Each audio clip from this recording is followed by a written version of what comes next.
अस्सलाम वालेकुम dear student. आज हम डिस्कस करने जा रहे हैं एक्सक्रीशन इन प्लांट। यानी हमने प्रीवियस लेसन गैसेस एक्सचेंज का देखा था। अब हम प्लांट की बॉडी के अंदर इस चीज़ को डिस्कस करने जा रहे हैं कि प्लांट की बॉडी के अंदर जो एक्स्ट्रा अमाउंट में चीज़ें बनती हैं वो प्लांट अपनी बॉडी के अंदर स्टोर नहीं करता, उसे वो अपनी बॉडी से बाहर रिमूव कर देता है।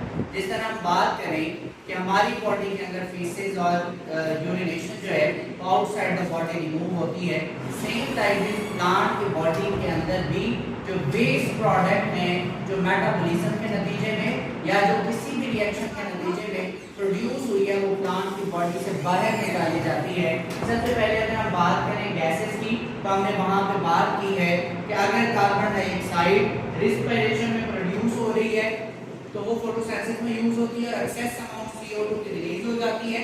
इसी तरह ऑक्सीजन जो फोटोसिंथेसिस में प्रोड्यूस हो रही है उसकी ज्यादा से ज्यादा अमाउंट को रेस्पिरेशन में यूज हो जाती है, एक्सेस अमाउंट जो है वो रिलीज कर दी जाती है एनवायरनमेंट के अंदर। उसके बाद प्लांट की बॉडी के अंदर वाटर भी है जो प्लांट ज्यादातर तो अपने जाइलम या वैक्यूम के अंदर स्टोर कर लेते हैं और उसके बावजूद भी अगर पानी की मिकदार प्लांट की बॉडी के अंदर बढ़ जाती है तो वो उस एक्सेस वाटर को दो मेथडोलॉजी से रिमूव करता है।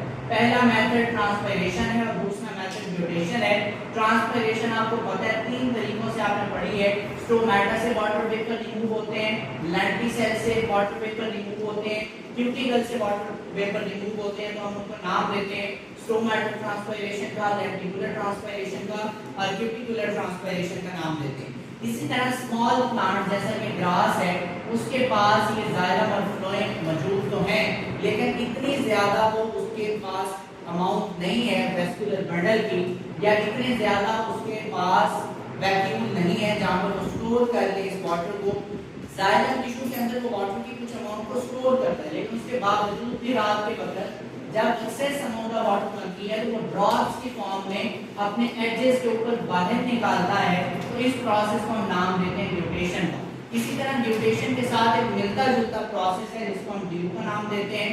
अब आप सर्दियों में रात के वक्त अगर आप देखें तो पानी की कुछ मिकदार हवा से जमीन पे गिर रही होती है और अगर आप सुबह जैसे चेयर पड़ी होती है सहन के अंदर उसके ऊपर पानी की लेयर बनी होती है, वो चेयर के अंदर से बाहर तो नहीं आती बल्कि हवा के अंदर जो पानी है वो कंडेंस होकर उस चेयर पे आ जाता है। तो इसी तरह ग्लास के ऊपर कंडेंसेशन के प्रोसेस से कुछ पानी की लेयर होती है जिसे ड्यू कहते हैं और कुछ मिकदार पानी की प्लांट अपनी बॉडी से एजेस के ऊपर ड्रॉप की फॉर्म में निकालता है जिसे म्यूटेशन कहते हैं। उसके बाद मेटाबॉलिक वेस्ट है जो प्लांट बॉडी के